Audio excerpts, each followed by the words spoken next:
ড্রোনটা দেখতে পাচ্ছেন, এটা হলো DJI মিনি 2। আমি মিনি 2 উড়াই, তবে মিনি 2 থেকে এসি কিন্তু এতই আপনারা 4K পাবেন না, কিন্তু এই ড্রোনটাতে আপনারা 4K পাবেন। এবং এটা হলো DJI mini 2 but not AC. AC হইলে এর আবার রেজুলেশন কম।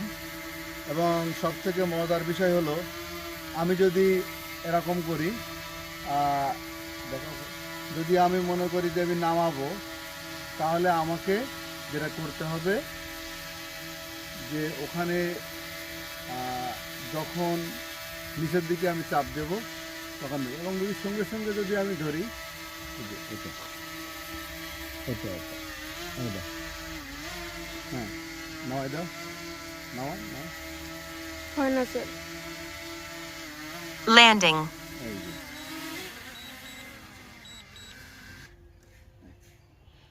সেন্সরের মাধ্যমে নামানো যাবে।